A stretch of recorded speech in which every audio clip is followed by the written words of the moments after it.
أسمع بهم وأبصر يوم يأتوننا لكن الظالمون اليوم في ضلال مبين وأنذرهم يوم الحسرة إذ قضي الأمر وهم في غفلة وهم لا يؤمنون إنا نحن نرث الأرض ومن عليها وإلينا يرجعون. کیا خوب دیکھنے سننے والے ہوں گے اس دن جب کہ ہمارے سامنے حاضر ہوں گے، لیکن آج تو یہ ظالم لوگ صریح گمراہی میں پڑے ہوئے ہیں۔ آپ اے نبی انہیں اس رنج و افسوس کے دن کا ڈر سنا دیجئے جب کہ کام انجام کو پہنچا دیا جائے گا اور یہ لوگ غفلت اور بے ایمانی میں ہی رہ جائیں گے۔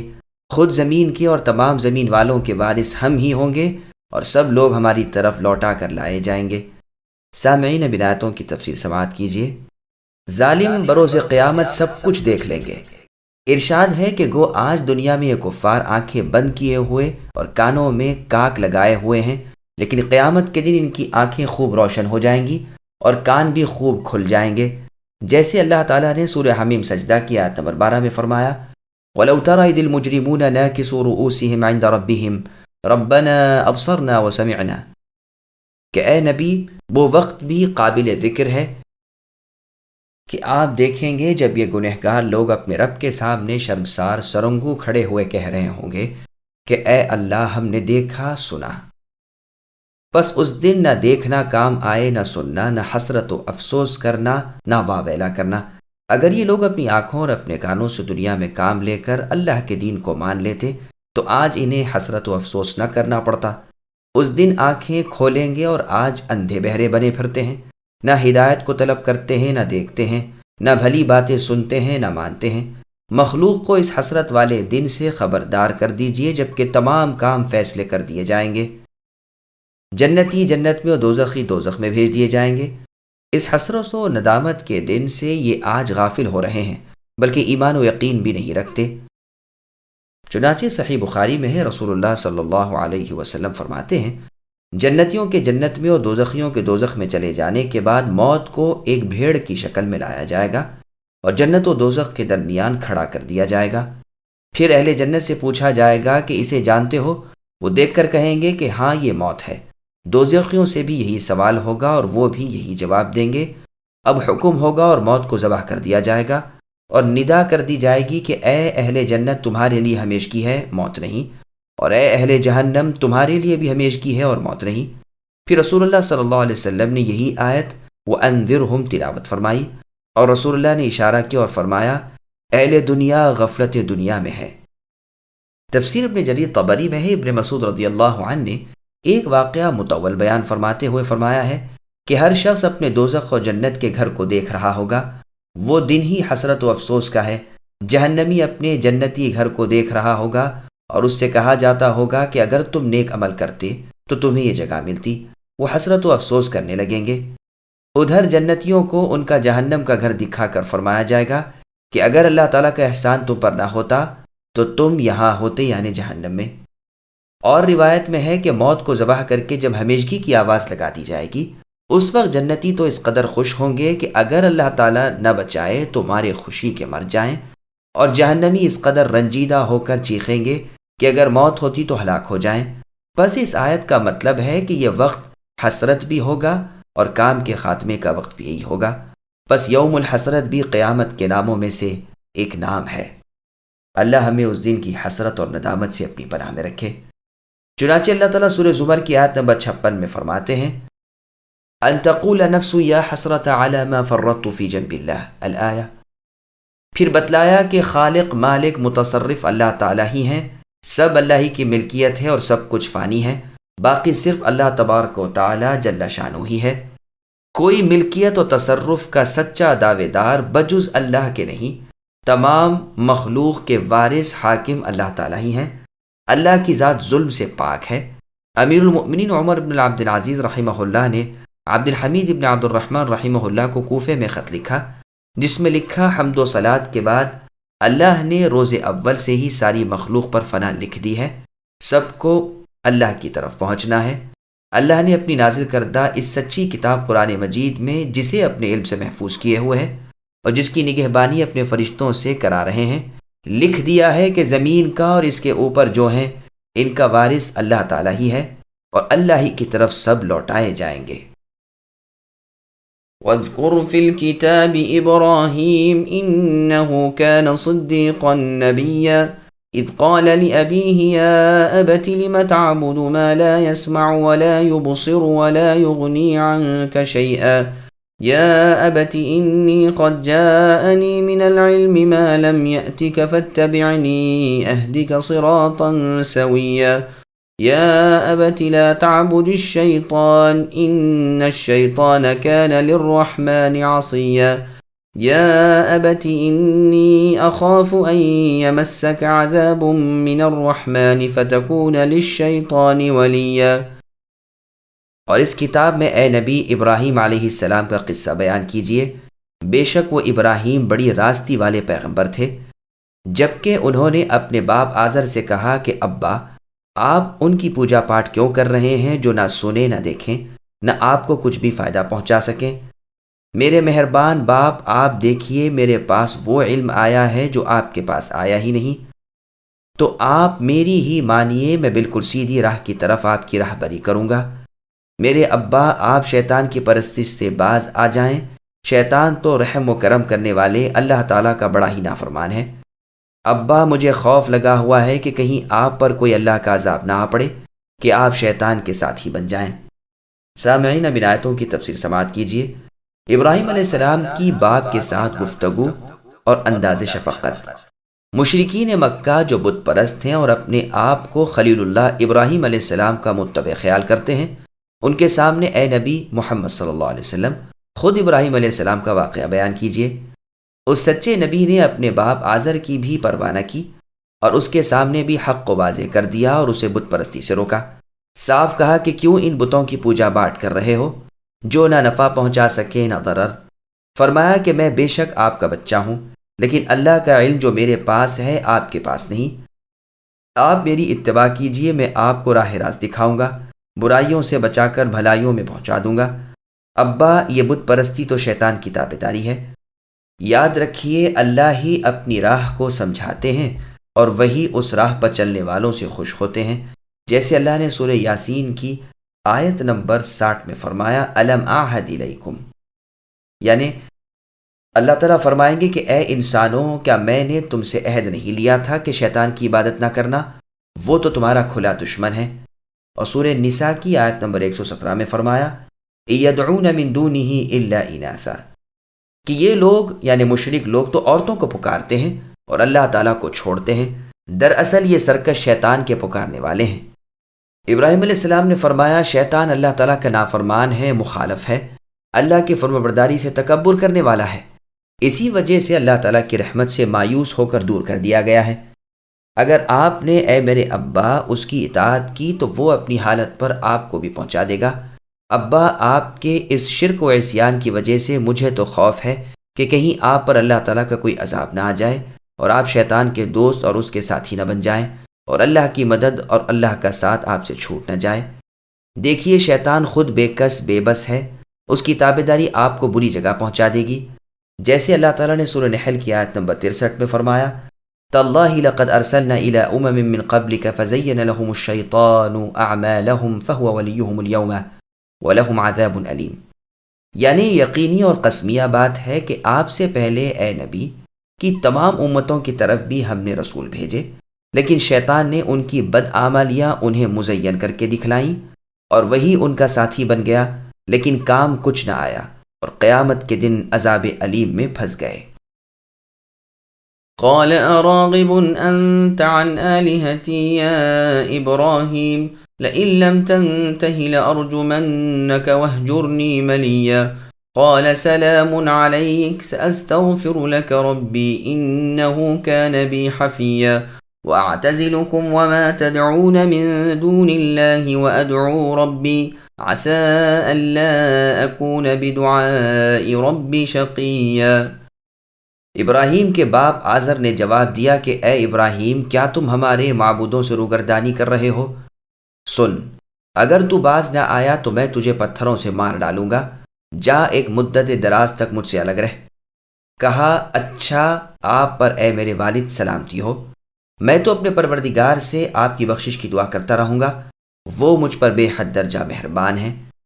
میں تو آپ کو بھی اور جن جن کو آپ اللہ کے سوا پکارتے ہیں انہیں بھی سب کو چھوڑ رہا ہوں، صرف اپنے پروردگار اللہ ہی کو پکارتا رہوں گا۔ مجھے یقین ہے کہ میں اپنے پروردگار سے دعا مانگنے میں محروم نہ رہوں گا۔ سامعین، اب ان آیتوں کی تفسیر سماعت کیجیے۔ ابراہیم علیہ السلام کے باپ آزر کا بے وقوفانہ جواب۔ ابراہیم علیہ السلام کے اس طرح سمجھانے پر ان کے باپ آزر نے جو جہالت کا جواب دیا وہ بیان ہو رہا ہے کہ اس نے کہا، ابراہیم تو میرے معبودوں سے بیزار ہے، ان کی عبادت سے تجھے انکار ہے۔ اچھا سن رکھ، اگر تو اپنی اس حرکت سے باز نہ آیا اور انہیں برا کہتا رہا اور ان کی عیب جوئی اور انہیں گالیاں دینے سے نہ رکا تو میں تجھے سنسار کر دوں گا۔ مجھے تو تکلیف نہ دے نہ مجھ سے کچھ کہہ، یہی بہتر ہے کہ تو سلامتی کے ساتھ مجھ سے الگ ہو جائے، ورنہ میں تجھے سخت سزا دوں گا۔ مجھ سے تو اب ہمیشہ کے لیے گیا گزرا۔ ابراہیم علیہ السلام نے فرمایا، اچھا خوش رہو، میری طرف سے آپ کو کوئی تکلیف نہ پہنچے گی کیونکہ آپ میرے والد ہیں، بلکہ اللہ تعالیٰ سے دعا کروں گا کہ وہ آپ کو نیک توفیق دیں اور آپ کے گناہ بخش دیں۔ مومنوں کا یہی شیوا ہوتا ہے کہ وہ جاہلوں سے بھڑتے نہیں، جیسے اللہ تعالیٰ نے سورہ فرقان کی آیت نمبر 63 میں فرمایا، وَإِذَا خَاطَبَهُمُ الْجَاهِلُونَ قَالُوا سَلَامًا، یعنی جاہلوں سے جب ان کا خطاب ہوتا ہے تو کہہ دیتے ہیں کہ سلام۔ اور سورہ قصص کی آیت نمبر 55 میں ہے، جس کا ترجمہ ہے، لغو، لا یعنی اور بیکار کی باتوں سے وہ منہ پھیر لیتے ہیں اور کہہ دیتے ہیں کہ ہمارے اعمال ہمارے ساتھ، تمہارے اعمال تمہارے ساتھ، تم کو سلام ہو، ہم جاہلوں کے در پہ نہیں ہوتے۔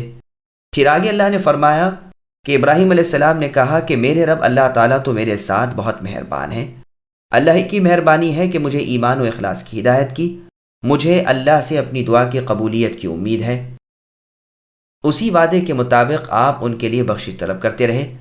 ملک شام کی ہجرت کے بعد بھی، مسجد حرام بنانے کے بعد بھی، آپ کے ہاں اولاد ہو جانے کے بعد بھی آپ کہتے رہے کہ اے اللہ، مجھے، میرے ماں باپ کو اور تمام ایمان والوں کو حساب قائم ہونے کے دن بخش دیجیے۔ آخر اللہ تعالیٰ کی طرف سے وحی آئی کہ مشرکوں کے لیے استغفار نہ کرو۔ آپ ہی کی اقتداء میں پہلے مسلمان بھی ابتدائی اسلام کے زمانے میں اپنے قرابت دار مشرکوں کے لیے طلب بخشش کی دعائیں کرتے رہے۔ آخر آیت نازل ہوئی کہ بے شک ابراہیم علیہ السلام قابل اتباع ہیں، لیکن اس بات میں ان کا فعل اس قابل نہیں۔ اور سورہ توبہ کی آیت نمبر 113 میں اللہ نے فرمایا، ما كان للنبي والذين آمنوا ان يستغفروا للمشركين الآیہ، یعنی نبی کو اور ایمانداروں کو مشرکوں کے لیے استغفار نہ کرنا چاہیے، گو کہ وہ ان کے قریبی رشتہ دار ہی کیوں نہ ہو، خاص طور سے اس وقت جب کہ انہیں یہ معلوم ہو جائے کہ ان کے وہ مشرک رشتہ دار حالت شرکی میں فوت ہوئے۔ اور فرمایا کہ ابراہیم کا یہ استغفار صرف اس بنا پر تھا کہ آپ اپنے والد سے اس کا وعدہ کر چکے تھے، لیکن جب آپ پر واضح ہو گیا کہ آپ کا باپ آزر اللہ کا دشمن ہے تو آپ اس سے بری و بیزار ہو گئے۔ ابراہیم تو بڑے ہی رب دوست اور حلم والے تھے۔ پھر آگے اللہ فرماتے ہیں کہ ابراہیم علیہ السلام نے کہا، میں تم سب سے اور تمہارے ان جھوٹے، تمہارے ہاتھوں کے اپنے تراشے ہوئے معبودوں سے الگ ہوں۔ میں صرف اکیلے پروردگار اللہ کا عبادت گزار ہوں، اللہ کی عبادت میں کسی کو شریک نہیں کرتا۔ میں فقط اللہ ہی سے دعائیں اور التجائیں کرتا رہوں گا، اور مجھے یقین ہے کہ میں اپنی دعاؤں میں محروم نہ رہوں گا۔ واقعہ بھی یہی ہے۔ یہاں پر لفظ عسیٰ یقین کے معنوں میں ہے، اس لیے کہ آپ ہمارے نبی محمد صلی اللہ علیہ وسلم کے بعد تمام انبیاء علیہم السلام کے سردار ہیں۔ فلما اعتزلهم وما يعبدون من دون الله وهبنا له إسحاق ويعقوب وكلا جعلنا نبيا ووهبنا لهم من رحمتنا وجعلنا لهم لسان صدق عليا۔ بس جب ابراہیم علیہ السلام ان سب کو اور اللہ تعالیٰ کے سوائے ان کے سب معبودوں کو چھوڑ چکے تو ہم نے انہیں اسحاق و یعقوب جیسی اولاد عطا فرمائی اور دونوں کو بھی نبی بنا دیا، اور ان سب کو ہم نے اپنی بہت سی رحمت عطا فرمائی اور ہم نے ان کے ذکر جمیل کو بلند درجے کا کر دیا۔ سامعین، اب آیتوں کی تفسیر سماعت کیجیے۔ ابراہیم علیہ السلام کو اسحاق اور یعقوب علیہ السلام عطا ہوئے۔ خلیل اللہ ابراہیم علیہ السلام ماں باپ کو، رشتے کنبے کو، قوم و ملک کو دین الہی پر قربان کر چکے سب سے یکسو ہو گئے۔ اپنی برات اور بے ازارگی نیز علیحدگی کا اعلان کر دیا تو اللہ تعالیٰ نے ان کی نسل جاری کر دی۔ آپ کے ہاں اسحاق علیہ السلام ہوئے اور اسحاق علیہ السلام کے ہاں یعقوب علیہ السلام ہوئے، جیسے اللہ تعالیٰ نے سورہ انبیاء کی آیت نمبر 72 و یعقوب نافلتاً اور سورہ ہود کی آیت نمبر 71 وَمِن وَرَاءِ اسحاق یعقوب، یعنی اسحاق علیہ السلام کے پیچھے یعقوب علیہ السلام، پس اسحاق علیہ السلام یعقوب علیہ السلام کے والد تھے، جیسے سورہ بقرہ کی آیت نمبر 133 میں ہے ام کنتم شہداء۔ اس میں ہے کہ یعقوب علیہ السلام نے اپنے انتقال کے وقت اپنے بچوں سے پوچھا کہ تم سب میرے بعد یعنی میرے مر جانے کے بعد کس کی عبادت کرو گے؟ سب بچوں نے جواب دیا کہ اسی اللہ کی جس اللہ کی عبادت آپ کرتے رہے اور آپ کے والد ابراہیم، اسماعیل اور اسحاق علیہم السلام کرتے رہے۔ بس یہاں مطلب یہ ہے کہ ہم نے ابراہیم علیہ السلام کی نسل جاری رکھی، بیٹا دیا، بیٹے کے ہاں بیٹا دیا، اور دونوں کو نبی بنا کر آپ کی آنکھیں ٹھنڈی کی۔ یہ ظاہر ہے کہ یعقوب علیہ السلام کے بعد آپ کے فرزند یوسف علیہ السلام بھی نبی بنائے گئے تھے، ان کا ذکر یہاں نہیں کیا، اس لیے کہ یوسف علیہ السلام کی نبوت کے وقت خلیل اللہ ابراہیم علیہ السلام زندہ نہ تھے۔ یہ دونوں نبوتیں یعنی اسحاق اور یعقوب علیہم السلام کی نبوت ابراہیم علیہ السلام کی زندگی میں آپ کے سامنے تھی، اس لیے اس احسان کا ذکر بیان فرمایا۔ رسول اللہ صلی اللہ علیہ وسلم سے جب سوال ہوا کہ سب سے بہتر شخص کون ہے، تو آپ نے فرمایا یوسف نبی اللہ ابن یعقوب نبی اللہ ابن اسحاق نبی اللہ ابن ابراہیم نبی اللہ و خلیل اللہ۔ اور حدیث میں ہے کریم ابن کریم ابن کریم ابن کریم، یعنی یوسف ابن یعقوب ابن اسحاق ابن ابراہیم علیہم السلام ہیں۔ یہ دونوں روایتیں بخاری، مسلم، نیز صحیح ابن حبان، مسند احمد وغیرہ کی ہیں۔ ہم نے انہیں اپنی بہت ساری رحمتیں دیں اور ان کا ذکر خیر اور ثنائے جمیل کو دنیا میں ان کے بعد بلندی کے ساتھ باقی رکھا، یہاں تک کہ ہر مذہب والے ان کی بڑی عزت اور احترام کرتے ہیں۔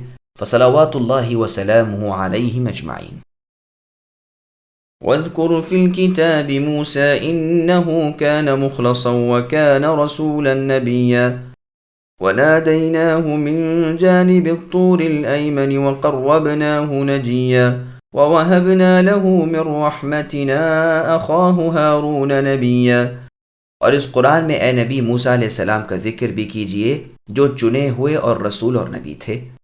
ہم نے انہیں طور کی دائیں جانب سے ندا کی اور راز گوئی کرتے ہوئے ہم نے انہیں قریب کر لیا اور اپنی خاص مہربانی سے ان کے بھائی ہارون علیہ السلام کو نبی بنا کر عطا فرمایا۔ سامعین اب ان آیتوں کی تفسیر سماعت کیجیے۔ موسیٰ علیہ السلام کا ذکر خیر، اپنے خلیل ابراہیم علیہ السلام کا بیان فرما کر اب اللہ تعالیٰ اپنے کلیم موسیٰ علیہ السلام کا بیان فرماتے ہیں۔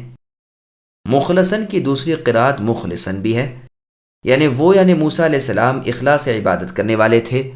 مروی ہے کہ جو حواریوں نے عیسیٰ علیہ السلام سے دریافت کیا کہ اے روح اللہ ہمیں بتلائیے کہ مخلص شخص کون ہے، عیسیٰ علیہ السلام نے فرمایا جو محض اللہ کے لیے عمل کرے، اسے اس بات کی چاہت نہ ہو کہ لوگ میری تعریفیں کریں۔ دوسری قرات میں مخلصاً ہے، یعنی اللہ کے چیدہ اور برگزیدہ بندے موسیٰ علیہ السلام تھے، جیسے اللہ تعالیٰ نے سورہ اعراف کی آیت نمبر 144 میں فرمایا انی اصطفیتک علی الناس، کہ اے موسیٰ بے شک میں نے آپ کو اپنا نبی چن لیا ہے تمام لوگوں میں سے۔ 5 بڑے بڑے جلیل القدر اولو العزم رسولوں میں سے ایک آپ ہیں، یعنی نوح، ابراہیم، موسیٰ، عیسیٰ اور محمد صلوات اللہ وسلامہ علیہم وعلی سائر الانبیاء اجمعین۔ پھر اللہ نے فرمایا کہ ہم نے موسیٰ علیہ السلام کو مبارک پہاڑ طور کی دائیں جانب سے آواز دی اور سرگوشی کرتے ہوئے اپنے قریب کر لیا۔ یہ واقعہ اس وقت کا ہے جب موسیٰ علیہ السلام آگ کی تلاش میں طور کی طرف یہاں آگ دیکھ کر بڑھے تھے۔ مستدرک حاکم میں ابن عباس وغیرہ رضی اللہ عنہ فرماتے ہیں اس قدر قریب ہو گئے کہ قلم کی آواز سننے لگے، مراد اس سے تورات لکھنے کی قلم ہے۔ سدی رحمہ اللہ کہتے ہیں آسمان میں گئے اور اللہ تعالیٰ کے ساتھ بات چیت کرنے کا شرف حاصل ہوا۔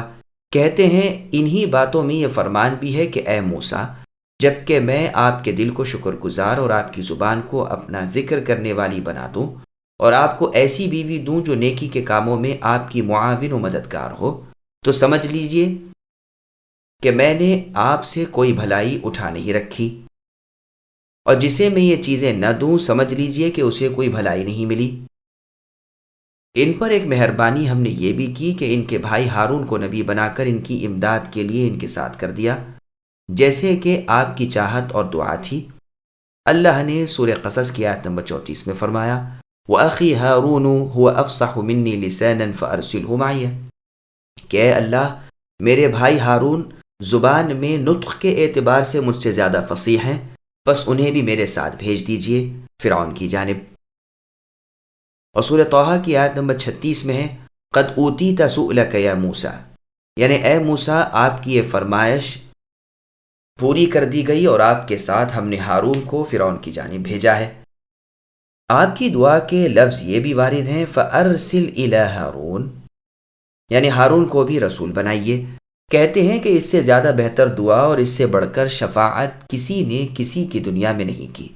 ہارون علیہ السلام موسیٰ علیہ السلام سے بڑے تھے، صلوات اللہ وسلامہ علیہما۔ واذكر في الكتاب إسماعيل إنه كان صادق الوعد وكان رسولا نبيا وكان يأمر أهله بالصلاة والزكاة وكان عند ربه مرضيا۔ اور اس کتاب میں اے نبی اسماعیل علیہ السلام کا ذکر بھی بیان کیجئے، وہ بڑے ہی وعدے کے سچے تھے اور تھے بھی رسول اور نبی، اور اپنے گھر والوں کو برابر نماز اور زکوٰۃ کا حکم دیتے رہتے تھے، اور تھے بھی اپنے پروردگار کی بارگاہ میں پسندیدہ اور مقبول۔ سامعین، اب ان آیتوں کی تفسیر سماعت کیجیے۔ اسماعیل علیہ السلام وعدے کے پکے تھے۔ اسماعیل ابن ابراہیم علیہ السلام کا ذکر خیر بیان ہو رہا ہے۔ آپ سارے حجاز کے باپ ہیں، جو نظر اللہ تعالیٰ کے نام کی مانتے تھے، جو عبادت کرنے کا ارادہ کرتے تھے پوری ہی کرتے تھے، ہر حق ادا کرتے تھے، ہر وعدے کی وفا کرتے تھے۔ ایک شخص سے وعدہ کیا کہ میں فلاں جگہ آپ کو ملوں گا، وہاں آپ آ جانا۔ حسب وعدہ اسماعیل علیہ السلام وہاں گئے، لیکن وہ شخص نہیں آیا تھا۔ آپ اس کے انتظار میں وہیں ٹھہرے رہے، یہاں تک کہ ایک دن رات پورا گزر گیا۔ اب اس شخص کو یاد آیا، اس نے آ کر دیکھا کہ آپ وہیں انتظار میں ہیں۔ پوچھا کہ کیا آپ کل سے یہی ہیں؟ آپ نے فرمایا جب وعدہ ہو چکا تھا تو پھر میں آپ کے آئے بغیر کیسے ہٹ سکتا تھا؟ اس نے معذرت کی کہ میں بالکل بھول گیا تھا۔ سفیان ثوری رحمہ اللہ کہتے ہیں یہی انتظار میں ہی آپ کو 1 سال کامل گزر چکا تھا، واللہ عالم۔ ابن شوذب رحمہ اللہ کہتے ہیں کہ وہیں مکان کر لیا تھا۔ یہ بھی کہا گیا ہے کہ یہ اس وعدے کا ذکر ہے جو آپ نے بوقت ذبح کیا تھا کہ اے میرے ابا ابراہیم، آپ مجھے صبر کرنے والا پائیں گے۔ چنانچہ فی الواقع آپ نے وعدے کی وفا کی اور صبر و سحر سے کام لیا۔ وعدے کی وفا نیک کام ہے اور وعدہ خلافی بہت بری چیز ہے۔ قرآن کریم میں سورہ صف کی آیت نمبر 2 اور 3 میں اللہ فرماتے ہیں، جس کا ترجمہ ہے، ایمان والو وہ باتیں زبان سے کیوں نکالتے ہو جن پر خود عمل نہیں کرتے؟ اللہ تعالیٰ کے نزدیک یہ بات نہایت ہی غضبناکی کی ہے کہ تم وہ کہو جو نہ کرو۔ اور صحیح بخاری نیز مسلم میں رسول اللہ کا فرمان ہے، منافق شخص کی 3 نشانیاں ہیں: باتوں میں جھوٹ، وعدہ خلافی، امانت میں خیانت۔ ان آفتوں سے مومن الگ تھلگ ہوتے ہیں۔ یہی وعدے کی سچائی اسماعیل علیہ السلام میں تھی، اور یہی پاک صفت جناب محمد مصطفیٰ صلی اللہ علیہ وسلم میں بھی تھی۔ کبھی کسی سے وعدے کا خلاف آپ نے نہیں کیا۔ صحیح بخاری اور مسلم میں ہے کہ رسول اللہ صلی اللہ علیہ وسلم نے ایک مرتبہ ابو العاص ابن ربیع رضی اللہ عنہ کی تعریف کرتے ہوئے فرمایا کہ انہوں نے مجھ سے جو بات کی سچی کی، اور جو وعدہ انہوں نے مجھ سے کیا پورا کیا۔ صدیق اکبر رضی اللہ عنہ نے تخت خلافت نبوی پر قدم رکھتے ہی اعلان کر دیا کہ جس سے نبی صلی اللہ علیہ وسلم نے جو وعدہ کیا ہو میں اس کے پورا کرنے کے لیے تیار ہوں، اور رسول اللہ صلی اللہ علیہ وسلم پر جس کا قرض ہو میں اس کی ادائیگی کے لیے موجود ہوں۔ چنانچہ جابر بن عبداللہ رضی اللہ عنہما تشریف لائے اور عرض کیا کہ مجھ سے رسول اللہ صلی اللہ علیہ وسلم نے وعدہ فرمایا تھا کہ اگر بحرین کا مال آیا تو میں تمہیں 3 لپیں بھر کر دوں گا۔ صدیق اکبر رضی اللہ عنہ کے پاس جب بحرین کا مال آیا تو آپ نے جابر رضی اللہ عنہ کو بلوا کر فرمایا، لو لپ بھر لو۔ آپ کی لپ میں 500 درہم آئے۔ حکم دیا کہ 3 لپوں کے 1500 درہم لے لو۔ یہ روایت بخاری اور مسلم کی ہے۔ پھر اسماعیل علیہ السلام کا رسول و نبی ہونا بیان فرمایا، حالانکہ اسحاق علیہ السلام کا صرف نبی ہونا بیان فرمایا گیا ہے۔ اس سے اسماعیل علیہ السلام کی فضیلت اپنے بھائی اسحاق علیہ السلام پر ثابت ہوتی ہے۔ چنانچہ مسلم شریف کی حدیث میں ہے، رسول اللہ نے فرمایا کہ اولاد ابراہیم علیہ السلام میں سے اللہ تعالیٰ نے اسماعیل علیہ السلام کو پسند فرمایا۔ پھر آپ کی مزید تعریف بیان ہو رہی ہے کہ اسماعیل علیہ السلام اللہ تعالیٰ کی اطاعت پر صابر تھے اور اپنے گھرانے کو بھی یہی حکم فرماتے رہتے تھے۔ یہی فرمان اللہ تعالیٰ کا رسول صلی اللہ علیہ وسلم کو ہے۔ چنانچہ اللہ تعالیٰ نے سورہ طٰہٰ کی آیت نمبر 132 میں فرمایا وَأْمُرْ أَهْلَكَ بِالصَّلَاةِ وَاصْطَبِرْ عَلَيْهَا، کہ اے نبی آپ اپنے اہل و عیال کو نماز کا حکم کرتے رہیے اور خود بھی اس پر مضبوطی سے عمل پیرا رہیے۔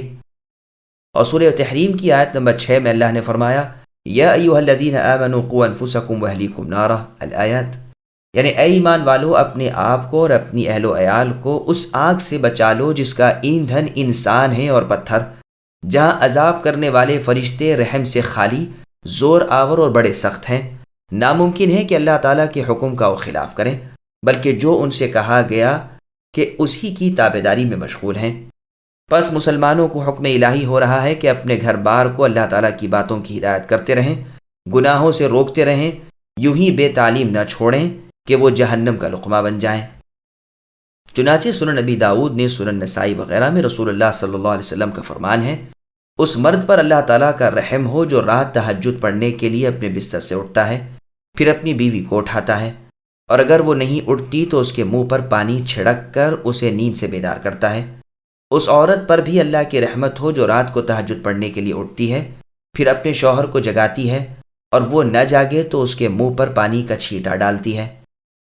سنن نبی داؤد سنن نسائی میں رسول صلی اللہ علیہ وسلم کا فرمان ہے کہ جب انسان رات کو جاگے اور اپنی بیوی کو بھی جگائے اور دونوں 2 رکعت بھی نماز کی ادائیگی کر لیں تو اللہ تعالیٰ کے ہاں اللہ کا ذکر کرنے والے مردوں عورتوں میں دونوں کے نام لکھ لیے جاتے ہیں۔ واذكر في الكتاب إدريس إنه كان صديقا نبيا ورفعناه مكانا عليا، اور اے نبی اس کتاب میں ادریس علیہ السلام کا بھی ذکر کیجئے، وہ بھی نیک کردار پیغمبر تھے، ہم نے انہیں بلند مکان پر اٹھا لیا۔ سامعین اب ان آیتوں کی تفسیر سماعت کیجئے۔ ادریس علیہ السلام کے بلند مرتبہ ہونے کا ذکر۔ ادریس علیہ السلام کا بیان ہو رہا ہے کہ آپ سچے نبی تھے، اللہ تعالیٰ کے خاص بندے تھے، آپ کو ہم نے بلند مکان پر اٹھا لیا۔ صحیح حدیث کے حوالے سے پہلے گزر چکا ہے کہ چوتھے آسمان میں رسول اللہ صلی اللہ علیہ وسلم نے معراج کی رات ادریس علیہ السلام سے ملاقات کی۔ اس آیت کی تفسیر میں امام ابن جریر رحمہ اللہ نے ایک عجیب و غریب اثر وارد کیا ہے کہ ابن عباس رضی اللہ عنہما نے کعب الاحبار رحمہ اللہ سے سوال کیا کہ اس آیت کا مطلب کیا ہے۔ آپ نے فرمایا ادریس علیہ السلام کے پاس وحی آئی کہ کل اولاد آدم کے اعمال کے برابر صرف آپ کے نیک اعمال میں اپنی طرف ہر روز چڑھاتا ہوں۔ اس پر آپ کو خیال آیا کہ آپ عمل میں اور سبقت کریں۔ جب آپ کے پاس آپ کا دوست فرشتہ آیا تو آپ نے اس سے ذکر کیا کہ میرے پاس یوں وحی آئی ہے، اب تم ملک الموت سے کہو کہ وہ میری موت میں تاخیر کریں تو میں نیک اعمال میں اور بڑھ جاؤں۔ اس فرشتے نے آپ کو اپنے پروں پر بٹھا کر آسمان پر چڑھا دیا۔ جب چوتھے آسمان پر آپ پہنچے تو ملک الموت کو دیکھا۔ فرشتے نے آپ سے ادریس علیہ السلام کی بابت سفارش کی تو ملک الموت نے فرمایا وہ کہاں ہیں؟ اس نے کہا یہ ہیں میرے بازو پر بیٹھے ہوئے۔ ملک الموت نے فرمایا سبحان اللہ، مجھے ابھی حکم ہوا کہ ادریس کی روح چوتھے آسمان پر قبض کرو۔ میں فکر مند تھا کہ وہ زمین پر اور مجھے یہاں اس آسمان پر ان کی روح کے قبض کرنے کا حکم ہو رہا ہے۔ چنانچہ اسی وقت ان کی روح قبض کر لی گئی۔ یہ ہیں اس آیت کے معنی۔ لیکن یہ یاد رہے کہ کعب رحمہ اللہ کا یہ بیان اسرائیلیات میں سے ہے اور اس کے بعض میں نکارت بھی ہے، واللہ اعلم۔ یہی روایت اور سند سے ہے۔ اس میں یہ بھی ہے کہ آپ نے بذریعے اس فرشتے کے پوچھوایا تھا کہ میری عمر کتنی باقی ہے، اور روایت میں ہے کہ فرشتے کے اس سوال پر ملک الموت نے جواب دیا کہ میں دیکھ لوں۔ دیکھ کر فرمایا صرف ایک آنکھ کی پلک کے برابر۔ اب جو فرشتہ اپنے پر تلے دیکھتا ہے تو ادریس علیہ السلام کی روح پرواز ہو چکی تھی۔ ابن عباس رضی اللہ عنہما سے مروی ہے کہ ادریس علیہ السلام درزی تھے، سوئی کے ایک ایک ٹانکے پر سبحان اللہ کہتے۔ شام کو ان سے زیادہ نیک عمل آسمان پر کسی کے نہ چڑھتے۔ مجاہد رحمہ اللہ تو کہتے ہیں کہ ادریس علیہ السلام آسمانوں پر چڑھا لیے گئے، آپ مرے نہیں ہیں بلکہ عیسیٰ علیہ السلام کی طرح بے موت اٹھا لیے گئے ہیں۔ ابن عباس رضی اللہ عنہما سے بروایت عوفی مروی ہے کہ چھٹے آسمان پر اٹھا لیے گئے ہیں اور وہیں انتقال فرما گئے۔ حسن وغیرہ رحمہم اللہ کہتے ہیں بلند مکان سے مراد جنت ہے، واللہ اعلم۔ أولئك الذين أنعم الله عليهم من النبيين من ذرية آدم وممن حملنا مع نوح ومن ذرية إبراهيم وإسرائيل وممن هدينا واجتبينا إذا تتلى عليهم آيات الرحمن خروا سجدا وبكيا۔ یہی ہے وہ انبیاء جن پر اللہ تعالیٰ نے فضل و کرم کیا، جو اولاد آدم میں سے ہیں اور ان لوگوں کی نسل سے ہیں جنہیں ہم نے نوح علیہ السلام کے ساتھ کشتی میں چڑھا لیا تھا، اور اولاد ابراہیم و یعقوب علیہم السلام سے، اور ہماری طرف سے راہ یافتہ اور ہمارے پسندیدہ لوگوں میں سے۔ ان کے سامنے جب رب رحمان کی آیتوں کی تلاوت کی جاتی تھی، یہ سجدہ کرتے اور روتے گڑ گڑاتے گر پڑتے تھے۔ سامعین، اب اس آیت کی تفصیل سماعت کیجیے۔ انبیاء علیہم السلام پر اللہ تعالیٰ کے فضل کا تذکرہ۔ فرمان باری تعالیٰ ہے کہ یہ ہے جماعت انبیاء، یعنی جن کا ذکر اس صورت میں ہے، یا پہلے گزرا ہے یا بعد میں آئے گا۔ یہ لوگ اللہ تعالیٰ کے انعام یافتہ ہیں۔ بس یہاں شخصیت سے جنس کی طرف استطراد ہے۔ یہ ہیں اولاد آدم سے، یعنی ادریس علیہ السلام اور اولاد سے ان کے جو نوح علیہ السلام کے ساتھ کشتی میں سوار کر دیے گئے تھے۔ اس سے مراد ابراہیم خلیل اللہ علیہ السلام ہے، اور ذریت ابراہیم سے مراد اسحاق، یعقوب، اسماعیل علیہم السلام ہے، اور ذریت اسرائیل سے مراد موسیٰ علیہ السلام، ہارون، زکریا، یحییٰ اور عیسیٰ ابن مریم علیہم السلام ہے۔ یہی قول ہے سدی اور ابن جریج رحمہم اللہ کا، اسی لیے ان کے نسب جدا گانا بیان فرمائے گئے۔ انبیاء علیہم السلام کی نسل گو اولاد آدم میں سب ہیں، مگر ان میں بعض وہ بھی ہیں جو ان بزرگوں کی نسل سے نہیں جو نوح علیہ السلام کے ساتھی تھے، کیونکہ ادریس علیہ السلام تو نوح علیہ السلام کے دادا تھے۔ میں یعنی ابن کثیر کہتا ہوں بظاہر یہی ٹھیک ہے کہ نوح علیہ السلام کے اوپر کے نسب میں اللہ تعالیٰ کے پیغمبر ادریس علیہ السلام ہیں۔ ہاں، بعض لوگوں کا خیال ہے کہ ادریس علیہ السلام بھی بنی اسرائیل کے نبی ہیں۔ یہ کہتے ہیں کہ معراج والی حدیث میں ادریس علیہ السلام کا بھی رسول اللہ سے یہ کہنا مروی ہے کہ مرحباً ہو نبی صالح، اور بھائی صالح کو مرحباً ہو۔ تو بھائی صالح کہا، نہ کہ صالح بیٹا، جیسے کہ ابراہیم اور آدم علیہ السلام نے کہا تھا۔ مروی ہے کہ ادریس علیہ السلام نوح علیہ السلام سے پہلے کے ہیں۔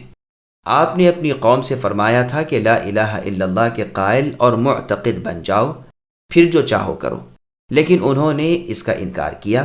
اللہ عز و جل نے ان سب کو ہلاک کر دیا۔ ہم نے اس آیت کو جنس انبیاء کے لیے قرار دیا ہے۔ اس کی دلیل سورہ انعام کی وہ آیتیں ہیں جن میں ابراہیم، اسحاق، یعقوب، نوح، داؤد، سلیمان، یوسف، موسیٰ، ہارون، زکریا، یحییٰ، عیسیٰ، الیاس، اسماعیل، یسع، یونس علیہم السلام وغیرہ کا ذکر اور تعریف کرنے کے بعد فرمایا اولئک الذین ھدی اللہ فبہداہ مقتدہ، یعنی سورہ انعام کی آیت نمبر 90، جس کا ترجمہ ہے یہی وہ تمام لوگ ہیں جنہیں اللہ تعالیٰ نے ہدایت دی، آپ بھی اے نبی ان کی ہدایت کی اقتداء کیجیے۔ اور سورہ مؤمن کی آیت نمبر 78 میں فرمایا، جس کا ترجمہ ہے کہ نبیوں میں سے بعض کے واقعات اے نبی ہم نے بیان کر دیے ہیں، اور بعض کے واقعات آپ تک پہنچے ہی نہیں۔ صحیح بخاری میں ہے کہ مجاہد رحمہ اللہ نے ابن عباس رضی اللہ عنہما سے سوال کیا کہ کیا سورہ صاد میں سجدہ ہے؟ آپ نے فرمایا ہاں، پھر اسی آیت کی تلاوت کر کے فرمایا تمہارے نبی کو ان کی اقتداء کا حکم کیا گیا ہے، اور داؤد علیہ السلام بھی مقتدیٰ نبیوں میں سے ہیں۔ فرمان ہے کہ ان پیغمبروں کے سامنے جب کلام اللہ شریف کی آیتیں تلاوت کی جاتی تھیں تو اس کے دلائل و براہین کو سن کر خشوع و خضوع کے ساتھ اللہ تعالیٰ کا شکر و احسان مانتے ہوئے روتے گڑ گڑاتے سجدے میں گر پڑتے تھے۔ اسی لیے اس آیت پر سجدہ کرنے کا حکم علماء کا متفق علیہ مسئلہ ہے، تاکہ ان پیغمبروں کی اقتداء اور اتباع ہو جائے۔ امیر المؤمنین عمر بن الخطاب رضی اللہ عنہ نے سورہ مریم کی تلاوت کی، اور جب اس آیت پر پہنچے تو سجدہ کیا، پھر فرمایا سجدہ تو کیا لیکن وہ رونا کہاں سے لائیں؟ یہ روایت ابن ابی حاتم اور تفسیر ابن جریر طبری کی ہے۔ فخلف من بعدهم خلف اضاعوا الصلاة واتبعوا الشهوات فسوف يلقون غيا إلا من تاب وآمن وعمل صالحا فأولئك يدخلون الجنة ولا يظلمون شيئا۔ پھر ان انبیاء کے بعد ایسے ناخلف پیدا ہوئے کہ انہوں نے نماز ضائع کر دی اور نفسانی خواہشوں کے پیچھے پڑ گئے، سو ان کا نقصان ان کے آگے آئے گا، ان کے جو توبہ کر لیں اور ایمان لائیں اور نیک عمل کریں، اور ایسے لوگ جنت میں جائیں گے اور ان کی ذرا سی بھی حق تلفی نہ کی جائے گی۔ سامعین، اب ان آیتوں کی تفسیر سماعت کیجیے۔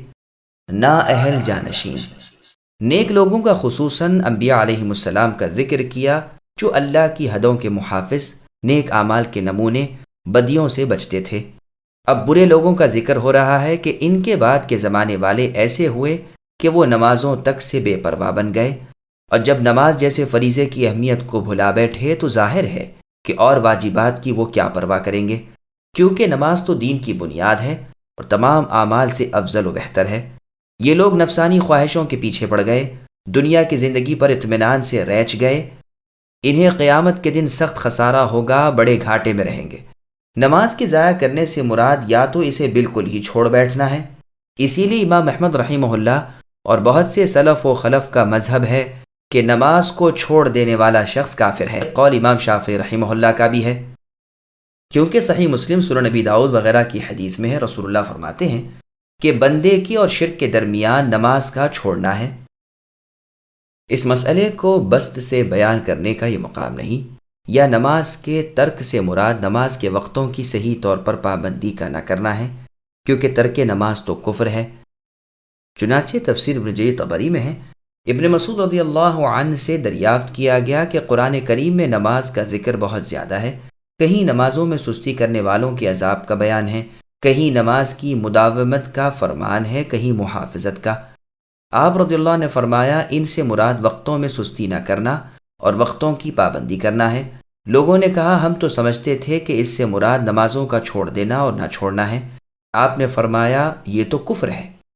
مسروق رحمہ اللہ فرماتے ہیں، پانچوں نمازوں کی حفاظت کرنے والا غافلوں میں نہیں لکھا جاتا، ان کا ضائع کرنا اپنے تئیں ہلاک کرنا ہے، اور ان کا ضائع کرنا ان کے وقتوں کی پابندی نہ کرنا ہے۔ خلیفۃ المسلمین امیر المؤمنین عمر بن عبد العزیز الاموی رحمہ اللہ نے اس آیت کی تلاوت کر کے فرمایا کہ اس سے مراد سرے سے نماز چھوڑ دینا نہیں، بلکہ نماز کے وقت کو ضائع کر دینا ہے۔ یہ تمام روایات تفسیر ابن جریر طبری کی ہیں۔ مجاہد رحمہ اللہ فرماتے ہیں، یہ بدترین لوگ قریب بقیامت آئیں گے جبکہ اس امت کے صالح لوگ باقی نہ رہے ہوں گے۔ اس وقت یہ لوگ جانوروں کی طرح کودتے پھاندتے پھریں گے۔ عطا بن ابی رباح رحمہ اللہ بھی یہی فرماتے ہیں کہ یہ لوگ آخری زمانے میں ہوں گے۔ مجاہد رحمہ اللہ فرماتے ہیں، یہ اس امت کے لوگ ہوں گے جو چوپایوں اور گدھوں کی مانند راستوں میں ہی اچھل کود کریں گے، اور اللہ تعالیٰ سے جو آسمان میں ہے بالکل نہ ڈریں گے اور نہ لوگوں سے شرمائیں گے۔ ابن ابی حاتم کی حدیث میں ہے، رسول اللہ نے فرمایا، یہ ناخلف لوگ 60 سال کے بعد ہوں گے جو نمازوں کو ضائع کریں گے اور شہوت رانیوں میں لگ جائیں گے اور قیامت کے دن خمیازہ بھگتیں گے۔ پھر ان کے بعد وہ نالائق لوگ آئیں گے جو قرآن کی تلاوت تو کریں گے لیکن ان کے حلق سے نیچے نہ اترے گا۔ یاد رکھو، قاری 3 قسم کے ہوتے ہیں، مؤمن، منافق اور فاجر۔ راوی حدیث ولید سے جب ان کے شاگرد نے اس کی تفصیل پوچھی تو آپ نے فرمایا، ایماندار تو اس قرآن کی تصدیق کریں گے، منافق لوگ اس پر عقیدہ نہ رکھیں گے، اور فاجر لوگ اس سے اپنی پیٹ کو بھریں گے۔ یہ روایت مسند احمد میں ہے۔ کعب الاحبار رحمہ اللہ فرماتے ہیں، اللہ تعالیٰ کی قسم، میں منافقوں کے وصف قرآن کریم میں پاتا ہوں۔ یہ نشے پینے والے، نمازیں چھوڑنے والے، شطرنج، چوسر وغیرہ کھیلنے والے، عشاء کی نمازوں کے وقت سو جانے والے، کھانے پینے میں مبالغہ اور تکلف کر کے پیٹو بن کر کھانے والے، جماعتوں کو چھوڑنے والے۔ حسن بصری رحمہ اللہ فرماتے ہیں، مسجدیں ان لوگوں سے خالی نظر آتی ہیں اور بیٹھکیں بارونق بنی ہوئی ہیں۔ ابو اشہب عطاردی فرماتے ہیں، داؤد علیہ السلام پر وحی آئی کہ اپنے ساتھیوں کو ہوشیار کر دیجئے کہ وہ اپنی نفسانی خواہشوں سے باز رہیں، جن کے دل خواہشوں کے پھیر میں رہتے ہیں۔ میں ان کی عقلوں پر پردے ڈال دیتا ہوں۔ جب کوئی بندہ شہوت میں اندھا ہو جاتا ہے تو سب سے ہلکی سزا میں اسے یہ دیتا ہوں کہ اپنی اطاعت سے اسے محروم کر دیتا ہوں۔ مسند احمد میں ہے، رسول اللہ صلی اللہ علیہ وسلم نے فرمایا، مجھے اپنی امت پر 2 چیزوں کا بہت ہی خوف ہے۔ ایک تو یہ کہ لوگ جھوٹ کے اور بناؤ کے اور شہوت کے پیچھے پڑ جائیں گے اور نمازوں کو چھوڑ بیٹھیں گے۔ دوسرے یہ کہ منافق لوگ دنیا کے دکھاوے کو قرآن کے عامل بن کر سچے مؤمنوں سے لڑے جھگڑیں گے۔ غین کے معنی خسران اور نقصان اور برائی کے ہیں۔ ابن مسعود رضی اللہ عنہ سے مروی ہے کہ غیون جہنم کی ایک وادی کا نام ہے جو بہت گہری ہے اور نہایت سخت عذابوں والی ہے، اس میں خون پیپ بھرا ہوا ہے۔ پھر آگے اللہ فرماتے ہیں، ہاں جو ان کاموں سے توبہ کر لے، یعنی نمازوں کی سستی اور خواہش نفسانی کی پیروی چھوڑ دیں، اللہ تعالیٰ اس کی توبہ قبول فرما لیں گے، اس کی عاقبت سنوار دیں گے، اسے جہنم سے بچا کر جنت میں پہنچا دیں گے۔ توبہ اپنے سے پہلے کے تمام گناہوں کو معاف کر دیتی ہے، جیسا کہ سنن ابن ماجہ وغیرہ میں رسول صلی اللہ علیہ وسلم کی حدیث ہے، توبہ کرنے والا ایسا ہے جیسے بے گناہ۔ یہ لوگ جو نیکیاں کریں ان کے اجر انہیں ملیں گے، کسی ایک نیکی کا ثواب کم نہ ہوگا۔ توبہ سے پہلے کے گناہوں پر کوئی پکڑ نہ ہوگی۔ یہ ہے کرم اس کریم اللہ کا، اور یہ ہے حلم اس حلیم اللہ کا کہ توبہ کے بعد اس گناہ کو بالکل مٹا دیتے ہیں، ناپید کر دیتے ہیں۔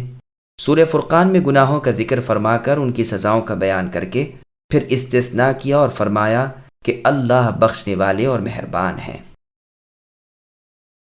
جنات عدن التي وعد الرحمن عباده بالغيب إنه كان وعده مأتيا لا يسمعون فيها لغوا إلا سلاما ولهم رزقهم فيها بكرة وعشيا تلك الجنة التي نورث من عبادنا من كان تقيا۔ ہمیشگی والی جنتوں میں جن کا غائبانہ وعدہ رب مہربان نے اپنے بندوں سے کیا ہے، بے شک اللہ کا وعدہ آنے والا ہی ہے، اور وہ جنتی لوگ وہاں جنت میں کوئی لغو بات نہ سنیں گے، صرف سلام ہی سلام سنیں گے۔ ان کے لیے وہاں صبح شام ان کا رزق ہوگا۔ یہ ہے وہ جنت جس کا وارث ہم اپنے بندوں سے انہیں بناتے ہیں جو متقی ہوں۔ سامعین، اب ان آیتوں کی تفسیر سماعت کیجیے۔ مؤمن جنتوں کے وارث ہوں گے۔ جن جنتوں میں گناہوں سے توبہ کرنے والے داخل ہوں گے، یہ جنتیں ہمیشگی والی ہوں گی جن کا غائبانہ وعدہ ان سے ان کے رب اللہ تعالیٰ کر چکے ہیں۔ ان جنتوں کو انہوں نے دیکھا نہیں، لیکن تاہم دیکھنے سے بھی زیادہ انہیں ان پر ایمان و یقین ہے۔ بات بھی یہی ہے کہ اللہ تعالیٰ کے وعدے اٹل ہوتے ہیں، وہ حقائق ہیں جو سامنے آ کر ہی رہیں گے۔ نہ اللہ تعالیٰ وعدہ خلافی کرے، نہ وعدے کو بدلے۔ یہ لوگ وہاں ضرور پہنچائے جائیں گے اور اسے ضرور پائیں گے۔ مأتین کے معنی آتین کے بھی آتے ہیں، اور یہ بھی ہے کہ جہاں ہم جائیں وہ ہمارے پاس آ ہی گیا۔ جیسے کہتے ہیں کہ مجھ پر 50 سال آئے یا میں 50 سال کو پہنچا، مطلب دونوں جملوں کا ایک ہی ہوتا ہے۔ ناممکن ہے کہ ان جنتوں میں کوئی لغو اور ناپسندیدہ کلام ان کے کانوں میں پڑے، صرف مبارک سلامت کی دھوم ہوگی چوطرف سے، اور خصوصاً فرشتوں کی پاک زبانی یہی مبارک صدائیں کان میں گونجتی رہیں گی، جیسے اللہ تعالیٰ نے سورہ واقعہ کی آیت نمبر 25 اور 26 میں فرمایا، لا يسمعون فيها لغوا ولا تأثیما الا قیلا سلاما سلاما۔ وہاں جنتی کوئی بے ہدا اور خلاف طبع سخن نہ سنیں گے، بجز سلام اور سلامتی کے یہ استثناء منقطع ہے۔ صبح شام پاک طیب عمدہ خوش ذائقہ روزیاں بلا تکلف و تکلیف، بے مشقت و زحمت چلی آئیں گی، لیکن یہ نہ سمجھا جائے کہ جنت میں بھی دن رات ہوں گے، نہیں، بلکہ ان انوار سے ان وقتوں کو جنتی پہچان لیں گے جو اللہ تعالیٰ کی طرف سے مقرر ہیں۔ چنانچہ مسند احمد میں ہے، رسول اللہ صلی اللہ علیہ وسلم فرماتے ہیں، پہلی جماعت جو جنت میں جائے گی ان کے چہرے 14ویں رات کے چاند جیسے روشن اور نورانی ہوں گے، نہ وہاں انہیں تھوک آئے گا، نہ ناک آئے گی، نہ پیشاب پاخانہ۔ ان کے برتن اور فرنیچر سونے کے ہوں گے، ان کا بخور خوشبودار ہوگا، ان کے پسینے مشک بو ہوں گے۔ ہر ایک جنتی مرد کی 2 بیویاں تو ایسی ہوں گی کہ ان کے پنڈلے کی صفائی سے ان کی پنڈلیوں کی نلی کا گودا تک باہر سے نظر آئے۔ ان سب جنتوں میں نہ تو کسی کو کسی سے عداوت ہوگی نہ بغض، سب ایک دل ہوں گے، کوئی اختلاف یا آپس میں نہ ہوگا۔ صبح شام اللہ تعالیٰ کی تسبیح میں گزرے گی۔ رسول اللہ صلی اللہ علیہ وسلم فرماتے ہیں، شہید لوگ اس وقت جنت کی ایک نہر کے کنارے جنت کے دروازے سے پاس سرخ رنگ قبول میں ہیں، صبح شام روزی پہنچائے جاتے ہیں۔ یہ روایت بھی مسند احمد کی ہے۔ پس صبح شام بے اعتبار دنیا کے ہے، وہاں جنت میں رات نہیں بلکہ ہر وقت نور کا سما ہے۔ پردے گر جانے اور دروازے بند ہو جانے سے اہل جنت وقت شام کو، اور اسی طرح پردوں کے ہٹ جانے اور دروازوں کے کھل جانے سے صبح کے وقت کو جان لیں گے۔ ان دروازوں کا کھلنا بند ہونا بھی جنتیوں کے اشاروں اور حکموں پر ہوگا۔ یہ دروازے بھی اس قدر صاف شفاف آئینہ نما ہیں کہ باہر کی چیزیں اندر سے نظر آئیں۔ چونکہ دنیا میں دن رات کی عادت تھی، اس لیے جو وقت جب چاہیں گے پائیں گے۔ چونکہ عرب صبح شام ہی کھانا کھانے کے عادی تھے، اس لیے جنتی رزق کا وقت بھی وہی بتلایا گیا ہے، ورنہ جنتی جو چاہیں جب چاہیں موجود پائیں گے۔ جنت میں جانے والے اہل ایمان کی صفات سورہ مؤمنون کی آیت نمبر 1 یعنی شروع میں بیان ہوئی ہیں، اور فرمایا گیا ہے کہ یہی وارث فردوس بری ہیں جن کے لیے دوامی طور پر جنت الفردوس اللہ تعالیٰ نے لکھ دی ہے۔ اے اللہ، ہمیں بھی آپ اپنی رحمت کاملہ سے فردوس جیسی عظیم اور اعلیٰ جنت میں پہنچائیے، آمین۔ وما نتنزل إلا بأمر ربك له ما بين أيدينا وما خلفنا وما بين ذلك وما كان ربك نسيا رب السماوات والأرض وما بينهما فاعبده واصطبر لعبادته هل تعلم له سميا۔ اور ہم فرشتوں کا گروہ بغیر آپ کے رب کے حکم کے اے نبی اتر نہیں سکتے۔ ہمارے آگے پیچھے اور ان کے درمیان کی کل چیزیں اللہ ہی کی ملکیت میں ہیں، آپ کے پروردگار بھولنے والے نہیں۔ آسمانوں کے، زمین کی اور جو کچھ ان کے درمیان ہے، سب کے رب وہی اللہ ہیں۔ تو اے نبی، آپ انہی کی بندگی کیا کریں اور ان کی عبادت پر جم جائیے۔ کیا آپ کے علم میں اللہ کا ہم نام ہم پلہ کوئی اور بھی ہے؟ سامعین، اب ان آیتوں کی تفسیر سماعت کیجیے۔ فرشتے اللہ تعالیٰ کے حکم کے بغیر نہیں اترتے۔ صحیح بخاری میں ہے، رسول اللہ صلی اللہ علیہ وسلم نے ایک مرتبہ جبریل علیہ السلام سے فرمایا، آپ جتنا آتے ہیں اس سے زیادہ کیوں نہیں آتے؟ اس کے جواب میں یہ آیتیں اتری۔ آگے اللہ نے فرمایا، ہمارے آگے پیچھے کی تمام چیزیں اللہ ہی کی ہیں، یعنی دنیا و آخرت اور اس کے درمیان کی، یعنی دونوں نفقوں کے درمیان کی چیزیں بھی اللہ ہی کی ملکیت کی ہیں۔ آنے والے امور آخرت اور گزر چکے ہوئے امور دنیا اور دنیا آخرت کے درمیان کے امور سب اللہ ہی کے اختیار اور قبضے میں ہیں۔ اے نبی، آپ کے رب بھولنے والے نہیں۔ اللہ نے آپ کو اپنی یاد سے فراموش نہیں کیا، نہ اللہ کی یہ صفت ہے کہ وہ بھولے، جیسا کہ اللہ نے سورہ ضحیٰ کی آیت نمبر 1 تا 3 میں فرمایا، وَالضُّحَىٰ وَاللَّيْلِ إِذَا سَجَىٰ مَا وَدَّعَكَ رَبُّكَ وَمَا قَلَىٰ۔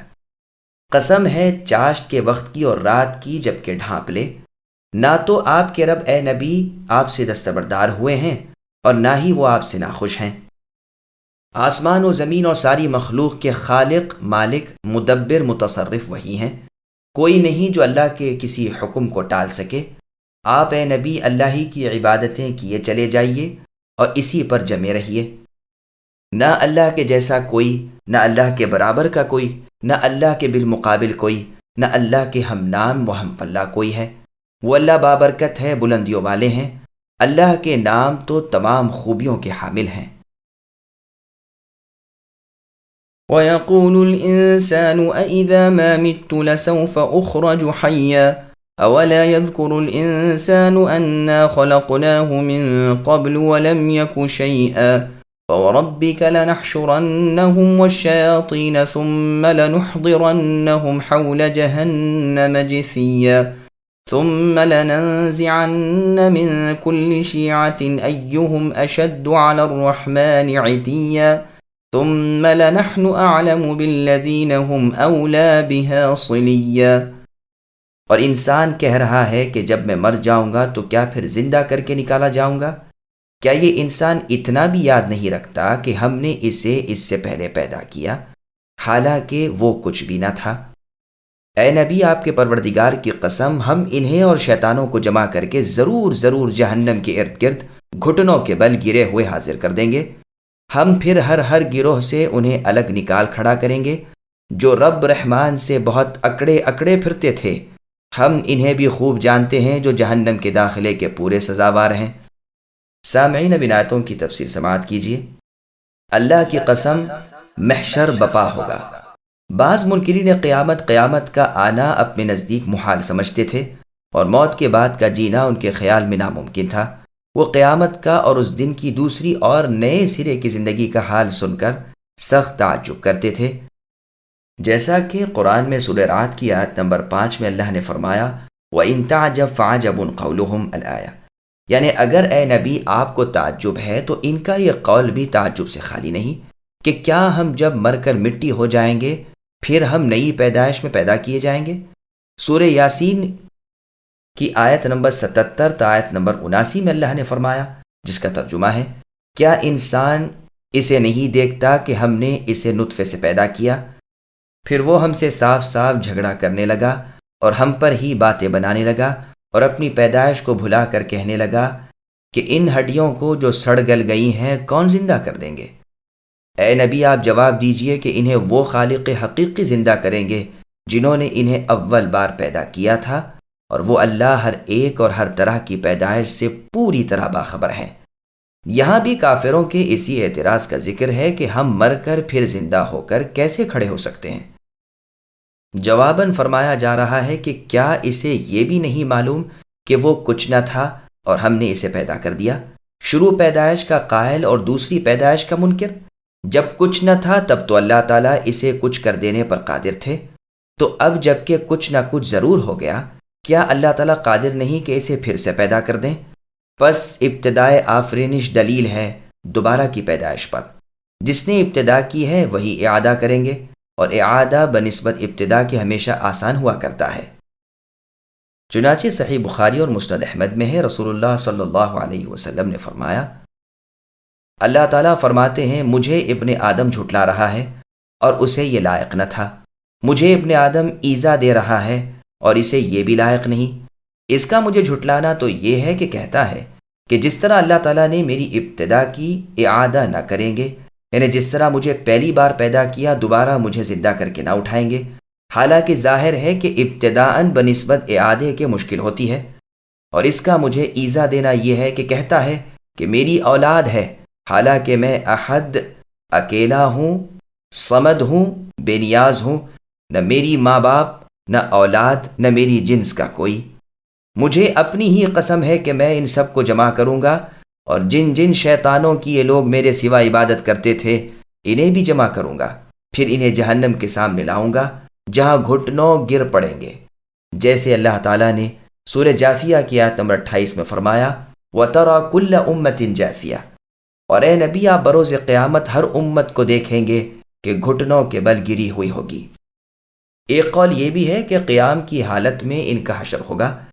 جب تمام اول آخر جمع ہو جائیں گے تو ہم ان میں سے بڑے بڑے مجرموں اور سرکشوں کو الگ کر لیں گے، ان کے رئیس و امیر اور بدیوں اور برائیوں کے پھیلانے والے، ان کے یہ پیشوا انہیں شرک و کفر کی تعلیم دینے والے، انہیں اللہ تعالیٰ کے گناہوں کی طرف مائل کرنے والے علیحدہ کر لیے جائیں گے، جیسے اللہ تعالیٰ نے سورہ اعراف کی آیت نمبر 38 میں فرمایا، حَتَّى إِذَا ادَّارَكُوا فِيهَا جَمِيعًا، یعنی جب وہاں سب جمع ہو جائیں گے تو پچھلے اگلوں کی بابت کہیں گے کہ اے اللہ انہی لوگوں نے ہمیں بہکا رکھا تھا، آپ انہیں دگنا عذاب کیجئے۔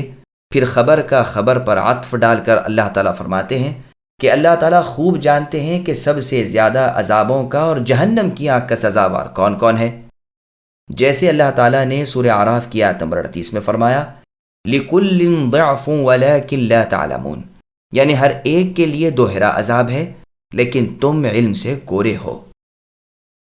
وَإِن مِّنكُمْ إِلَّا وَارِدُهَا كَانَ عَلَى رَبِّكَ حَتْمًا مَّقْضِيًّا ثُمَّ نُنَجِّي الَّذِينَ اتَّقَوْا وَنَذَرُ الظَّالِمِينَ فِيهَا جِثِيًّا، اور تم میں سے ہر ایک وہاں یعنی بروز قیامت ضرور وارد ہونے والا ہے، یہ آپ کے پروردگار کے ذمے قطعی فیصلہ شدہ امر ہے۔ پھر ہم پرہیزگاروں کو تو بچا لیں گے اور نافرمانوں کو اسی جہنم کی آگ میں گھٹنوں کے بل گرے ہوئے چھوڑ دیں گے۔ سامعین اب ان آیتوں کی تفسیر سماعت کیجیے۔ ہر کوئی جہنم پر سے گزرے گا۔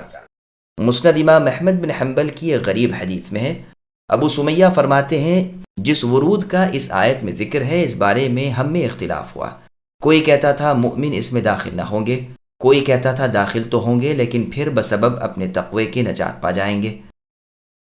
میں نے جابر رضی اللہ عنہ سے مل کر اس بات کو دریافت کیا تو آپ نے فرمایا وارد تو سب ہوں گے، اور روایت میں ہے کہ داخل تو سب ہوں گے، ہر ایک نیک بھی اور ہر ایک بد بھی، لیکن مؤمنوں پر وہ آگ ٹھنڈی اور سلامتی والی بن جائے گی جیسے ابراہیم خلیل اللہ علیہ السلام پر تھی، یہاں تک کہ اس ٹھنڈک کی شکایت خود آگ کرنے لگے گی۔ پھر ان متقی لوگوں کا وہاں سے چھٹکارا ہو جائے گا۔ خالد ابن معدان فرماتے ہیں کہ جب جنتی جنت میں پہنچ جائیں گے، کہیں گے کہ اللہ تعالیٰ نے تو فرمایا تھا کہ ہر ایک جہنم پر وارد ہونے والا ہے، اور ہمارا ورود تو ہوا ہی نہیں۔ تو ان سے فرمایا جائے گا کہ تم وہیں سے گزر کر تو آ رہے ہو، لیکن اللہ تعالیٰ نے اس وقت آنکھ ٹھنڈی کر دی تھی۔ عبداللہ بن رواحہ رضی اللہ عنہ ایک بار اپنی بیوی صاحبہ کے گھٹنے پر سر رکھ کر لیٹے ہوئے تھے کہ رونے لگے۔ آپ کی اہلیہ صاحبہ بھی رونے لگیں، تو آپ نے ان سے دریافت فرمایا کہ تم کیسے روئیں؟ انہوں نے جواب دیا کہ آپ کو روتا دیکھ کر۔ آپ رضی اللہ عنہ نے فرمایا، مجھے تو آیت وَإِن مِّنكُمْ إِلَّا وَارِدُهَا یاد آ گئی اور رونا آ گیا۔ مجھے کیا معلوم کہ میں نجات پاؤں گا یا نہیں۔ اس وقت آپ بیمار تھے۔ ابو میسرہ جب رات کو اپنے بستر پر سونے کے لیے جاتے تو رونے لگتے، اور زبان سے بے ساختہ نکل جاتا کہ کاش میں پیدا ہی نہ ہوتا۔ ایک مرتبہ آپ سے پوچھا گیا کہ آخر اس رونے دھونے کی کیا وجہ ہے، تو فرمایا یہی آیت ہے۔ یہ تو ثابت ہے کہ وہاں جانا ہوگا، اور یہ نہیں معلوم کہ نجات بھی ہوگی یا نہیں۔ ایک بزرگ شخص نے اپنے بھائی سے فرمایا کہ آپ کو یہ تو معلوم ہے کہ ہمیں جہنم پر سے گزرنا ہے؟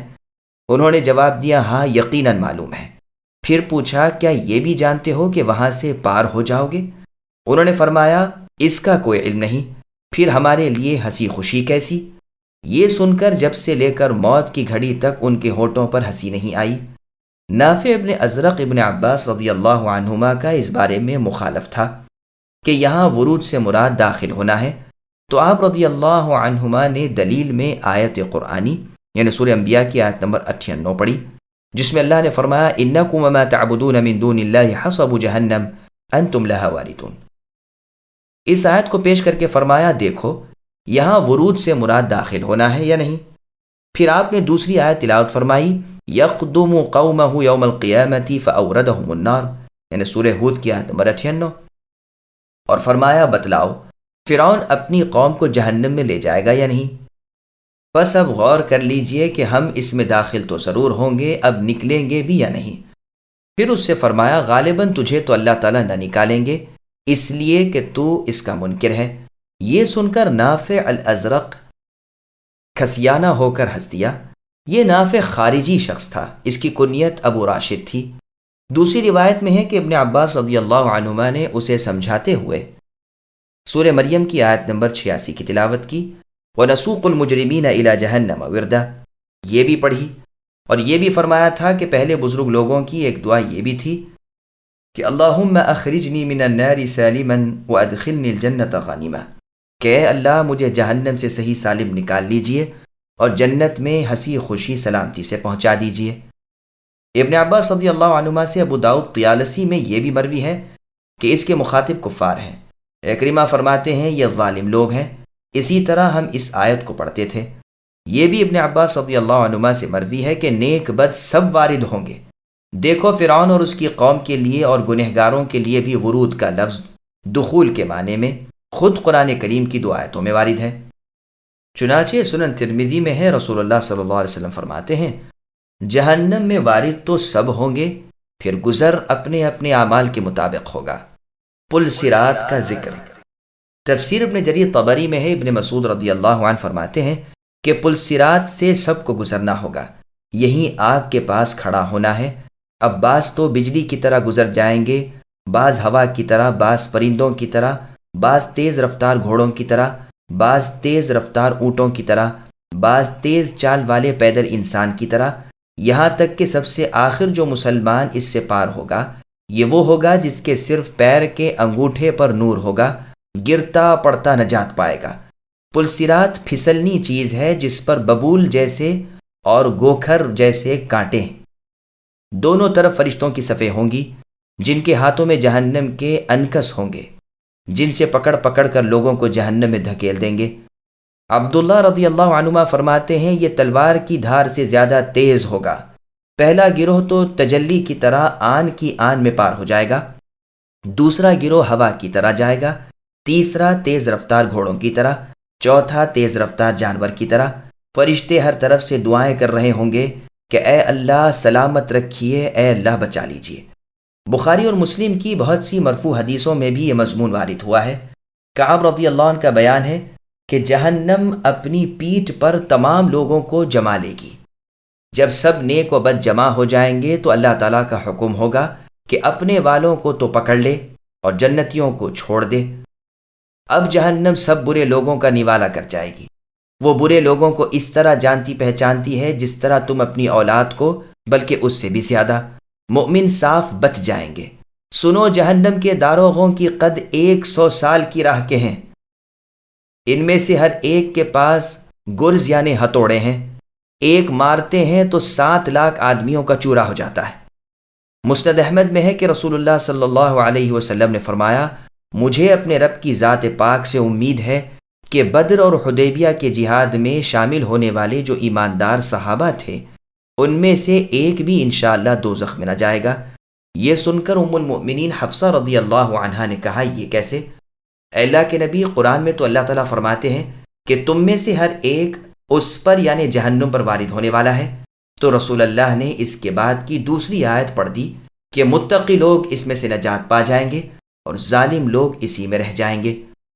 بخاری اور مسلم میں ہے، رسول اللہ نے فرمایا کہ جس کے 3 بچے فوت ہو گئے ہوں اسے آگ نہ چھوئے گی مگر صرف قسم پوری ہونے کے طور پر۔ اس سے مراد یہی آیت ہے۔ قتادہ رحمہ اللہ فرماتے ہیں مراد اس آیت سے گزرنا ہے۔ عبد الرحمن کہتے ہیں مسلمان تو پل صراط سے گزر جائیں گے اور مشرک جہنم میں گر جائیں گے۔ چنانچہ تفسیر ابن جریر طبری میں ہے، رسول اللہ فرماتے ہیں اس دن بہت سے مرد عورت اس پل پر سے پھسل پڑیں گے۔ اس کے دونوں کناروں پر فرشتوں کی صف بندی ہوگی جو اللہ سے سلامتی کی دعائیں کر رہے ہوں گے۔ یہ اللہ تعالیٰ کی قسم ہے جو پوری ہو کر رہے گی۔ اللہ کا فیصلہ ہو چکا ہے اور اللہ تعالیٰ اسے اپنے ذمے لازم کر چکے ہیں۔ پل صراط پر جانے کے بعد پرہیزگار تو پار ہو جائیں گے، ہاں کافر گنہگار اپنے اپنے اعمال کے مطابق جہنم میں جھڑ جھڑ جائیں گے۔ مومن بھی اپنے اپنے اعمال کے مطابق نجات پائیں گے۔ جیسے عمل ہوں گے اتنی دیر وہاں لگ جائے گی۔ پھر یہ نجات یافتہ اپنے دوسرے مسلمان بھائیوں کی سفارش کریں گے، ملائکہ شفاعت کریں گے اور انبیاء بھی۔ پھر بہت سے لوگ تو جہنم میں سے اس حالت میں نکلیں گے کہ آگ انہیں کھا چکی ہوگی، مگر چہرے کی سجدے کی جگہ بچی ہوئی ہوگی۔ پھر اپنے اپنے باقی ایمان کے حساب سے دوزخ سے نکالے جائیں گے۔ جن کے دلوں میں بقدر دینار کے ایمان ہوگا وہ اول نکلیں گے، پھر اس سے کم والے، پھر اس سے کم والے، یہاں تک کہ رائے کے دانے کے برابر ایمان والے، پھر اس سے کم والے، پھر اس سے بھی کمی والے، پھر وہ جس نے اپنی پوری عمر میں لا الہ الا اللہ کہہ دیا ہو گو کچھ بھی نیکی نہ کی ہو۔ پھر تو جہنم میں وہی رہ جائیں گے جن پر ہمیشگی اور دوام لکھا جا چکا ہے۔ یہ تمام خلاصہ ہے ان حدیثوں کا جو صحت کے ساتھ آ چکی ہیں۔